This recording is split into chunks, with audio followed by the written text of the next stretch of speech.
Bonjour à toutes et à tous et soyez les bienvenus sur Bartolo Vidéo. Dans une précédente vidéo, en deux parties, nous vous avons parlé de 20 dramaturges ayant marqué l'histoire du théâtre. Nous avons ainsi parlé de l'apport de Monsieur Victor Hugo au drame romantique, de l'invention du théâtre de l'absurde par Beckett et Ionesco, et du titre de roi du vaudeville attribué à Feydeau. À un moment, j'ai même dit, on comprend que la question du genre théâtral d'une œuvre est très compliquée à appréhender et mériterait à elle seule une vidéo à part entière. Et justement, aujourd'hui, on va parler des genres théâtraux, et croyez-moi, il y a du boulot. Ceci étant dit, deux petites précisions avant de commencer. Tout d'abord, on va parler de plusieurs genres théâtraux dans cette vidéo, et je tiens à préciser que l'ordre dans lequel nous allons traiter ceci est un ordre tout à fait, disons au pif, puisqu'il en fallait bien un. Donc, l'ordre utilisé dans cette vidéo ne reflète aucune préférence de ma part. Deuxième précision, je ne suis pas un expert en dramaturgie et histoire du théâtre, et j'ai découvert une bonne partie de ce que je vais vous raconter ici en écrivant cette vidéo.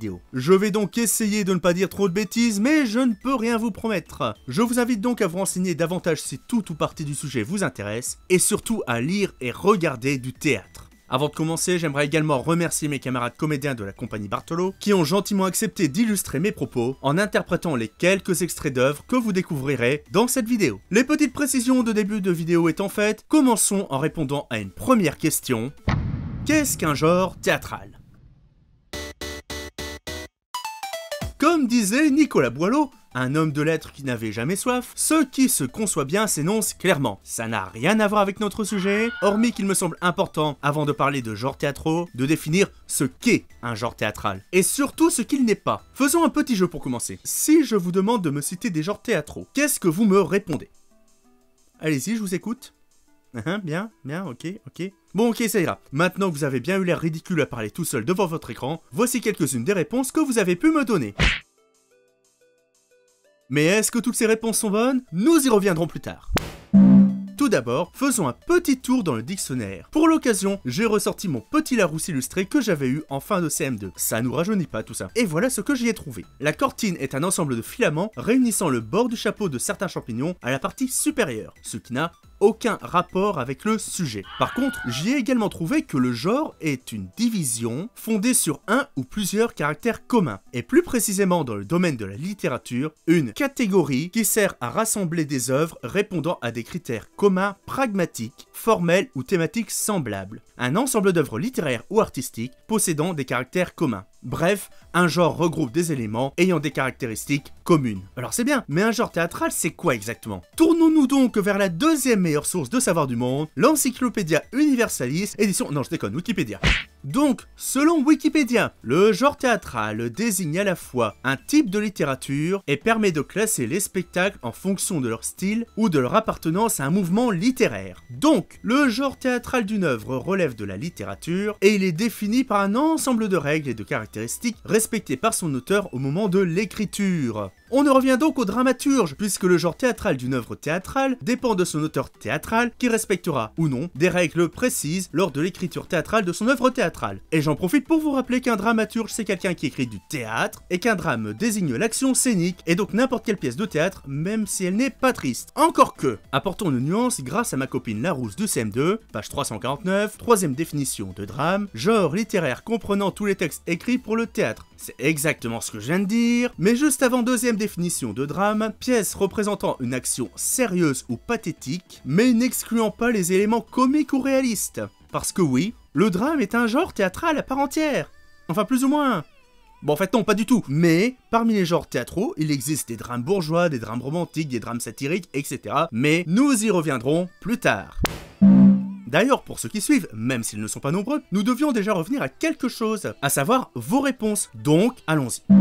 On l'a dit, un registre théâtral se définit par un ensemble de règles et de caractéristiques respectées par le dramaturge lorsqu'il écrit son texte théâtral. Donc, qu'est-ce qui n'est pas un genre théâtral? Le genre théâtral, ce n'est pas la forme théâtrale. Nous ne parlerons donc pas ici de théâtre d'ombre ou de théâtre de marionnettes, parce qu'après tout, on peut présenter une très bonne comédie en théâtre d'ombre ou une véritable tragédie avec des marionnettes. Le genre théâtral n'est pas non plus un style de mise en scène. Nous ne parlerons donc pas non plus de mise en scène classique ou de théâtre brechtien, puisque de même, On peut très bien présenter une tragédie de Corneille en respectant au plus haut point les costumes et décors de l'époque, ou sur une scène entièrement vide avec des comédiens habillés en noir. Le genre théâtral se définit à l'écriture, qu'importe ce qu'en font par la suite comédiens et metteurs en scène. Et maintenant que nous sommes tous d'accord sur ce qu'est un genre théâtral, voyons 3 genres théâtraux majeurs sous lesquels nous pouvons plus ou moins regrouper tous les autres genres, à savoir la comédie, la tragédie et la tragicomédie.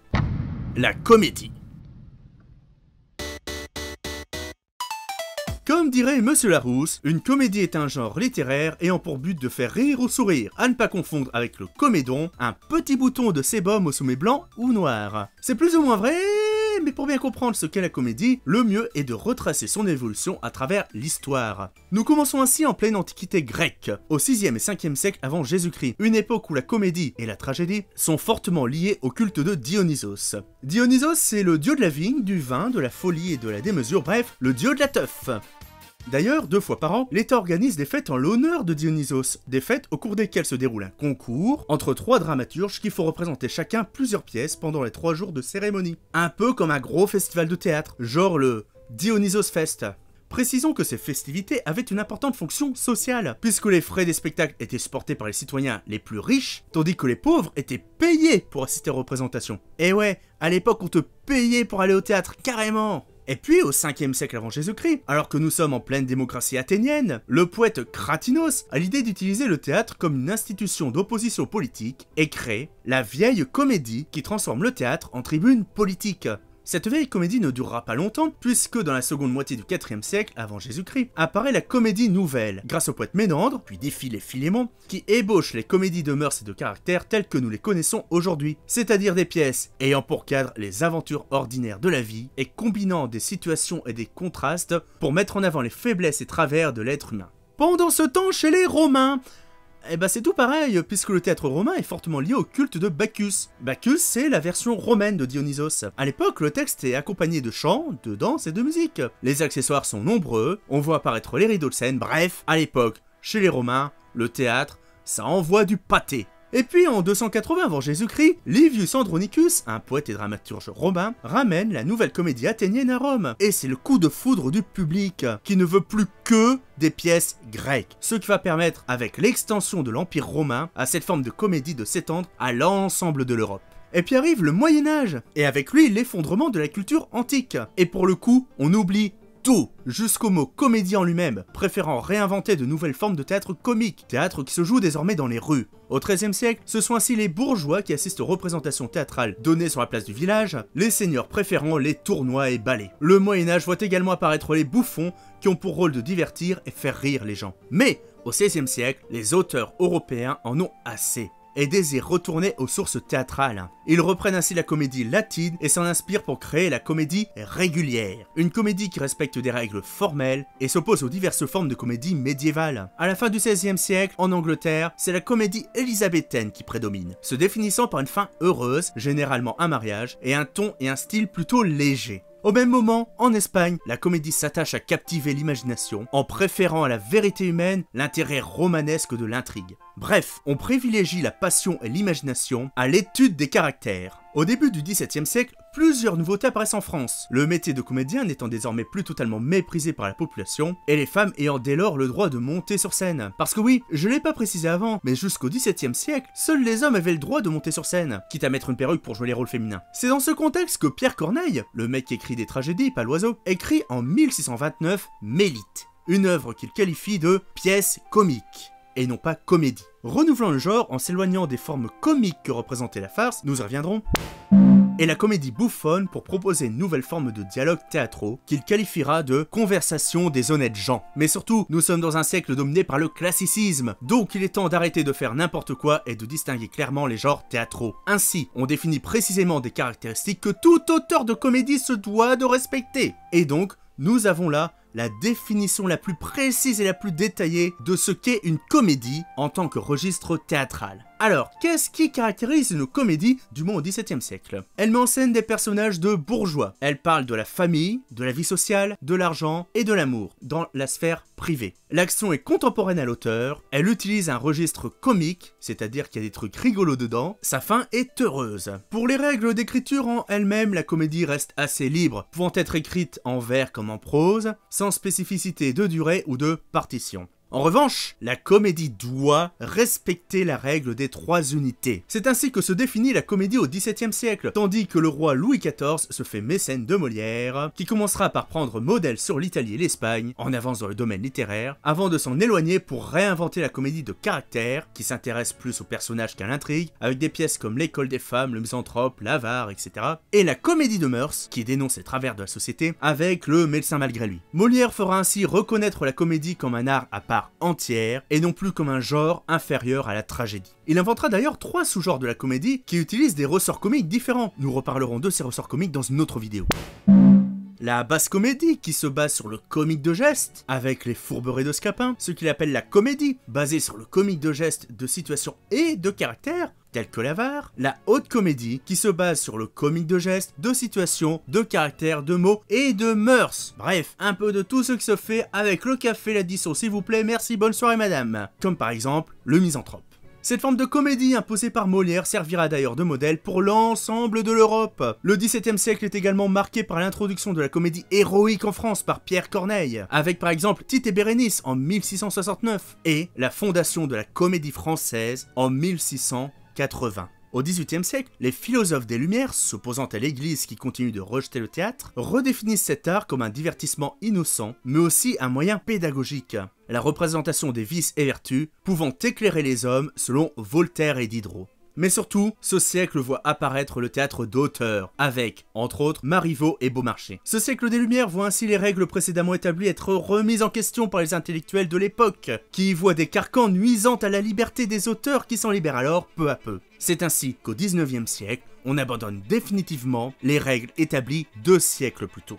De la fin du 19e siècle au début du 20e siècle, en Russie, le théâtre utilise les scènes comiques dans un cadre sérieux. Ainsi, Tchekhov, qui a vraiment eu une vie de merde, dépeint dans ses pièces une société en décomposition au travers de personnages pitoyables, oscillant constamment entre le grotesque et le tragique. Et puis arrive la Première Guerre mondiale et la montée du fascisme en Europe, ce qui amène les dramaturges à privilégier la tragédie aux comédies, d'autant que le XXe siècle est l'occasion pour le théâtre de se diversifier. Ainsi, les auteurs se mettent dès lors à creuser dans diverses directions, ce qu'ils font d'ailleurs encore aujourd'hui. La comédie elle-même se diversifie dans la musique, avec les comédies musicales, dans le cinéma, et également dans de nouvelles formes théâtrales, telles que le sketch, le stand-up ou encore l'improvisation. Bref, que retenir de tout ça? Qu'est-ce qu'une comédie? Eh bien disons simplement qu'il s'agit d'une pièce tendant à faire sourire, voire rire, en usant de mécanismes comiques et dont la conclusion est heureuse. Ciel aux disgrâces imprévues, misérable père, pauvre Géronte, mais que feras-tu? Que dis-tu là de moi avec ce visage affligé? Mais qu'y a-t-il donc personne qui pourra me dire où trouver le seigneur Géronte? Qu'y a-t-il, Scapin? Où pourrais-je le rencontrer pour pouvoir lui conter cette infortune? Mais enfin, mais qu'est-ce donc? En vain, je cours de tous côtés pour pouvoir le trouver. Scapin, me voici enfin! Mais il doit donc se cacher dans un endroit que je ne puis deviner. Oh là, mais... Es-tu aveugle que tu ne me vois pas? Mais monsieur, il n'y a pas moyen de vous rencontrer.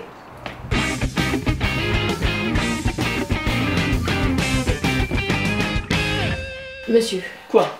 Votre fils est tombé dans une disgrâce la plus étrange du monde. Et quelle? Nous nous sommes allés promener au port. Et là, entre autres choses, nos yeux se sont arrêtés sur une galère turque assez bien équipée. Un jeune turc de bonne mine nous a invités d'y entrer. Nous y sommes allés. Et là, il nous a donné la collation. Pendant que nous mangions, il a fait mettre la galère en mer. Voyant que nous étions éloignés du port, il m'a fait mettre dans un esquif et m'envoie vous dire de lui transmettre par mois 500 écus. Autrement, il enverra votre fils en Algérie. Comment diantre, 500 écus? 500 écus. Mais sait-il au moins ce que c'est que 500 écus? Il sait que ça fait 1500 livres. Croit-il le traître que 500 écus et 1500 livres se trouvent sous les pattes d'un cheval? Ces gens-là, monsieur, n'entendent point raison. Que diable était-il allé faire dans cette galère? Laissez cette galère de côté et hâtez-vous, monsieur.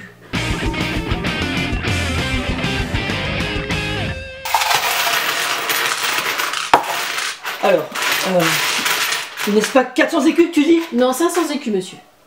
500 écus. Mais que diable était-il allé faire dans cette galère? Vous avez raison, mais dépêchez-vous. Ah, maudite galère! Cette galère lui tient au cœur. La tragédie. Tragédie est un groupe de R&B et hip-hop français qui s'est popularisé en 2003 avec son single EO.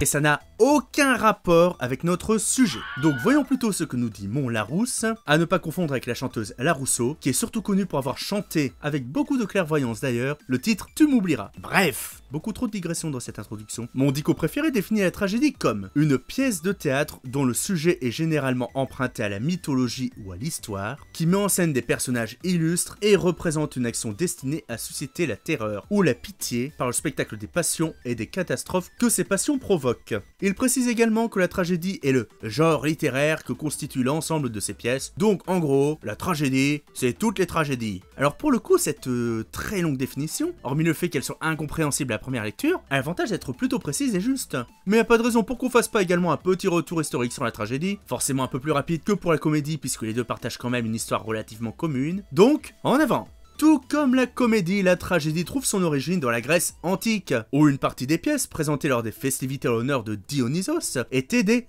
tragédies. Celle-ci se distingue des comédies par le fait qu'elle touche directement le public, par la peur ou la pitié qu'elle provoque chez le spectateur vis-à-vis des personnages. Ainsi, Aristote estime que les tragédies ont pour but d'enseigner au public une vérité morale ou métaphysique. C'est ce qu'il appelle la catharsis, c'est-à-dire la purgation de l'âme du spectateur de ses passions excessives.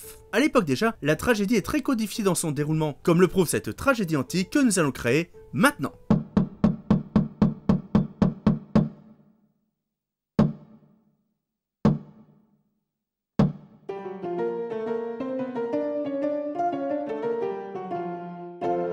Comme toutes les tragédies antiques, notre propre tragédie antique commence par un prologue, au cours duquel un ou deux acteurs exposent la situation et présentent les personnages. Bonjour à tous, moi c'est le jardinier du palais de Placebos, mon maître, qui a offensé la déesse Aphrodite en disant qu'elle était plus belle qu'elle. Celle-ci est très jalouse et risque de bien vouloir se venger. Puis c'est le paradoxe. Le chœur entre en scène et s'installe sur scène jusqu'à la fin de la pièce. C'est nous, les gars de la farine.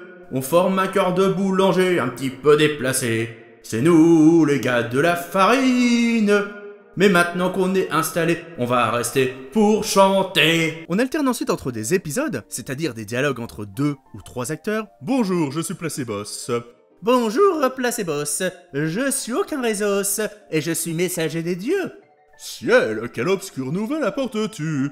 J'en sais rien, je capte pas. Et des stacima, c'est-à-dire des parties de chorale chantées par le chœur. Aucunrésos ne capte pas, Aucunrésos ne capte pas. Il a pas le bon opérateur, il a pas le bon opérateur. Il aurait dû passer chez Soch, mais il arrivait pas à le dire. Ah, mais vraiment, Aucunrésos ne sert à rien. Chaque pièce compte ainsi 3 à 4 épisodes des stacima alternés. Oh mon tendre Placebos tenté, mais j'ai peur que tu aies fait de l'ombrage à Aphrodite. Ma chère Rectoversos, de quoi me causes-tu donc là? Je te parle de la déesse Aphrodite qui n'aime pas que l'on dise qu'elle n'est pas la plus belle. Si tu savais à quel point j'en ai rien à fiche de cette vieille rombière. Ne parle pas comme ça d'elle, elle pourrait vouloir se venger. Non, c'est par les façons de parler de cette façon, la belle Aphrodite. Il a peut-être pas peur, mais il va bien le regretter tout à l'heure. Rectoversos, ton époux Placebos est-il ici? Non, elle est partie à sa partie de bridge. Que se passe-t-il, messager? Je venais apporter de bien tristes nouvelles à Placebos. Comment? Mais tu me fais peur, parle donc. Je ne puis, je dois le lui remettre à lui-même. Mais je te dis que mon époux est parti. S'il est parti, alors tant pis. Rectoversos a peur, son mari ne revienne pas, car de mauvaises nouvelles lui perviennent, auquel déveine, oui, Placebos est mal, car arrive le final, et dans une tragédie, c'est jamais bon.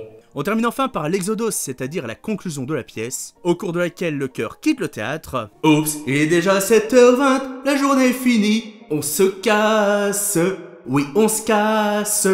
Et la fin arrive, et ça se termine mal. En gros, par la mort du personnage suite à l'intervention d'une divinité en mode Deus Ex Machina. Me revoilà dans mon palais après avoir gagné ma partie de bridge.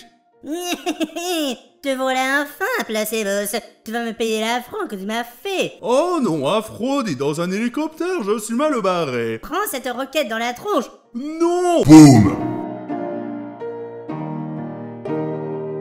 Contrairement à la comédie, la tragédie ne s'exporte pas dans le théâtre romain, à l'exception de quelques rares tragédies grecques adaptées en latin par Sénèque. Le Moyen-Âge ne s'intéresse pas non plus à ce genre, qui devra attendre la Renaissance pour revenir. En particulier grâce à l'italien Trisino, qui écrit vers 1515 la Sophonisbe, première tragédie respectant la règle des 3 unités. Mais il faudra véritablement attendre l'époque classique, c'est-à-dire le XVIIe siècle, pour que la tragédie fasse son retour en France, en particulier grâce à Pierre Corneille et Jean Racine. Ainsi, tout comme la comédie à l'époque, la tragédie se voit imposer un ensemble de règles strictes. Elle met en scène des personnages de nobles, elle parle du pouvoir, de la politique et de l'amour dans la sphère publique. L'action est historique, voire antique ou biblique. Elle utilise un registre tragique, c'est-à-dire qui inspire une émotion intense. Sa fin est tragique. Bien sûr, elle respecte la règle des 3 unités, mais également la règle de la bienséance, la règle de la vraisemblance et la règle de la grandeur. C'est-à-dire que les personnages se doivent d'être de haute lignée. Enfin, la tragédie se doit également de respecter des règles d'écriture strictes,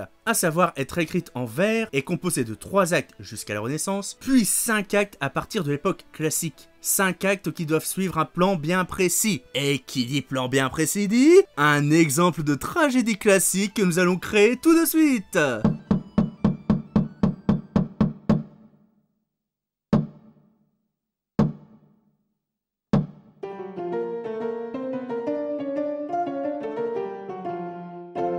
Comme toutes les tragédies classiques, notre propre tragédie classique commence par un premier acte qui explose la situation des personnages. Bonjour, donne-moi ton cœur, baby. Je viens d'apprendre que mon père, le roi, avait fait de vous un chevalier. Parfaitement. Donna Joarcodal. Me voici chevalier. Et vraiment, ça me plaît. Mais pourquoi êtes-vous si heureux, mon Don préféré? C'est car, Donna de mon cœur, je vais pouvoir vous épouser. C'est vrai que nous nous aimions en cachette depuis 6 ans maintenant. Je l'avais oublié. Donna Joarcodal, pour vous faire pardonner, il vous faut m'embrasser. Puis arrive le deuxième acte, et avec lui l'élément perturbateur ou déclencheur. Comme par exemple une rupture ou la décision d'un personnage de se sacrifier. Donne-moi ton cœur, baby, c'est terrible. Demain, je déménage en Auvergne, et nous allons donc devoir nous quitter. Ciel, non. Qu'allons-nous faire? Notre amour à cette séparation ne résistera jamais. Oui, c'est une tragédie. Bah oui, c'en est une justement, on est en train de faire une tragédie, c'est une tragédie. C'est alors le troisième acte, au cours duquel les protagonistes cherchent une solution, ce qui leur permet d'avoir encore de l'espoir. M'attendre Donna Joarcodal, il me vient une idée. Dites-la vite, je suis fort pressé. Nous pourrions entretenir notre relation en faisant des visioconférences par Zoom. Mais en voilà une bonne idée, notre couple est sauvé. Pour fêter ça, organisons une boum. Malheureusement, le quatrième acte noue définitivement l'action et les personnages n'ont plus aucun espoir pour échapper à leur destin. Mais mon aimé, je viens de songer. Êtes-vous sûr qu'il y a du wifi en Auvergne? Si tu ne veux pas qu'on se mette les Auvergnats à dos, arrête de dire des balivernes. Non mais je veux dire, on est au XVIIe siècle et je crois que le wifi n'a pas encore été inventé. Ciel, tu as raison. La visioconférence non plus d'ailleurs. Notre plan risque fort de ne pas fonctionner. Arrive enfin le cinquième et dernier acte, où l'action s'achève, entraînant la mort d'un personnage. Argue non, quel malheur! Je ne saurais vivre sans toi, mon aimé. Mais qu'est-ce que tu fais? Descends de là, tu vas tomber. Je préfère mourir que de toi être séparé. Adieu. Hé, mais non, attends. Ah! Mais c'était une blague. Je déménage même pas.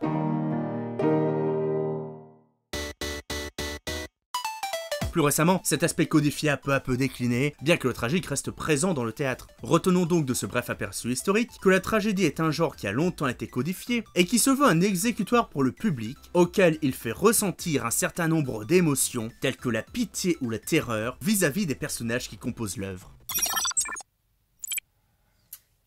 Andromaque, acte 5, scène 1, Racine, tragédie. Hermione, seule. Où suis-je? Qu'ai-je fait? Que dois-je faire encore? Quel transport me saisit, quel chagrin me dévore. Errante et sans dessein, je cours dans ce palais. Ah, ne puis-je savoir si j'aime ou si je hais le cruel, de quel œil il m'a congédié, sans pitié, sans douleur au moins étudiée. L'ai-je vu se troubler et me plaindre un moment? Ai-je pu tirer un seul gémissement? Muet à mes soupirs, tranquille à mes alarmes, semblait-il seulement qu'il eût part à mes larmes? Et je le plains encore. Et pour comble d'ennui, mon cœur, mon lâche cœur s'intéresse pour lui. Je tremble aux seules pensées du coup qui le menace, et prête à me venger, je lui fais déjà grâce. Non, ne révoquons point l'arrêt de mon courroux, qu'il périsse, aussi bien il ne vit plus pour nous. Le perfide triomphe et se rit de ma rage, il pense voir en pleurs dissiper cet orage. Il croit que toujours faible et d'un cœur incertain, je parerai d'un bras les coups de l'autre main. Il juge encore de moi par mes bontés passées, mais plutôt le perfide a bien d'autres pensées. Triomphant dans le temple, il ne s'informe pas si l'on souhaite ailleurs sa vie ou son trépas. Il me laisse, l'ingrat, cet embarras funeste. Non, non, encore un coup, laissons agir au reste. Qu'il meure, puisqu'enfin il a dû le prévoir, et puisqu'il m'a forcé enfin à le vouloir. À le vouloir? Et quoi? C'est donc moi qui l'ordonne? Sa mort sera l'effet de l'amour d'Hermione? Ce prince dont mon cœur se faisait autrefois, avec tant de plaisir redire les exploits, à qui même en secret je m'étais destiné avant qu'on eût conclu ce fatal hyménée? Je n'ai donc traversé tant de mers, tant d'états, que pour venir si loin préparer son trépas, l'assassiner, le perdre? Ah, devant qu'il expire.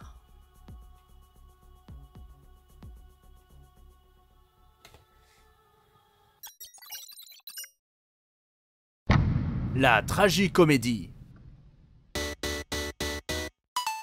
Après avoir parlé de la comédie et de la tragédie, il me semblait indispensable de parler un peu de la tragicomédie. Et là je sens que derrière ton écran tu te dis, bah c'est pas compliqué, c'est un mélange de comédie et de tragédie. Ce à quoi je te répondrai, d'accord petit malin, mais concrètement ça donne quoi? Ce à quoi tu me répondras sans doute un truc du genre...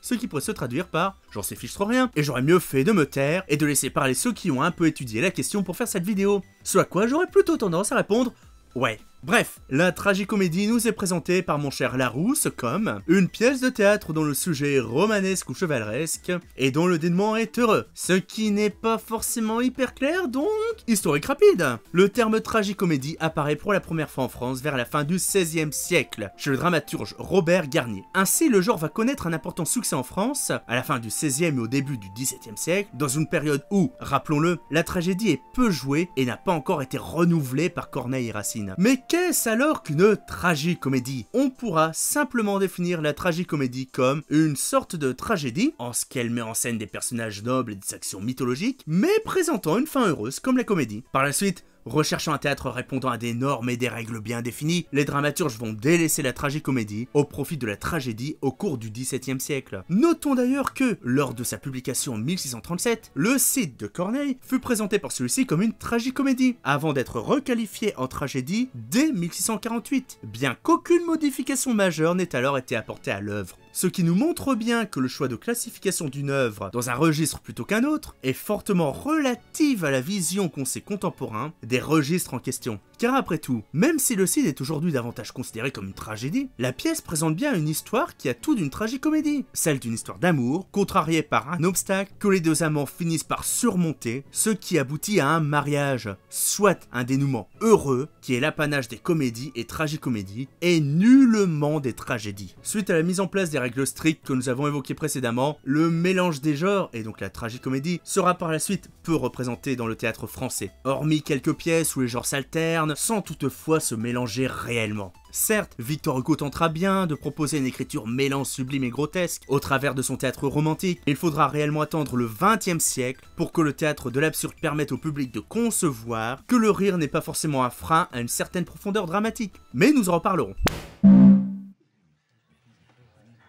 Et retrouvons tout de suite Guillaume qui nous interprète un extrait du Cid de Corneille.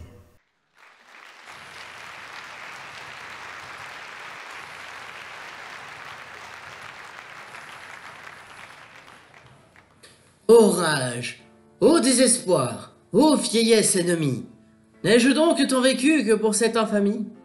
Et ne suis-je blanchi dans les travaux guerriers que pour voir en un jour flétrir tant de lauriers? Mon bras, qu'avec respect toutes les semaines admire, mon bras qui tant de fois a sauvé cet empire, tant de fois affermi le trône de son roi, trahit donc ma querelle et ne fait rien pour moi? Ô cruel souvenir de ma gloire passée, œuvre de tant de jours en un jour effacé, nouvelle dignité, fatale à mon bonheur, précipice élevé d'où tombe mon honneur. Faut-il de votre éclat voir triompher le comte, et mourir sans vengeance ou vivre dans la honte? Bon, sois de mon prince à présent gouverneur, ce haut rang n'admet point un homme sans honneur, et ton jaloux orgueil, par cet affront insigne, malgré le choix du roi, m'en a su rendre indigne. Et toi, de mes exploits glorieux instruments, mais d'un corps tout de glace inutile ornement, fer, jadis à craindre, et qui, dans cette offense, m'a servi de parade, et non pas de défense. Ah, quitte désormais le dernier des humains, passe pour me venger en de meilleures mains. Voilà, nous avons donc défini ce qu'est un genre théâtral, ainsi que les 3 genres théâtraux majeurs. Mais comme nous l'avons déjà évoqué, il existe bien plus que 3 genres théâtraux, aussi je vous donne rendez-vous dans quelques semaines pour découvrir quelques-uns de ceux-ci. D'ici là, n'oubliez pas de vous abonner et de cliquer sur la cloche, ainsi que de partager cette introduction aux genres théâtraux, sans oublier le petit pouce bleu et le commentaire, et je vous dis à bientôt sur Bartolo Vidéo.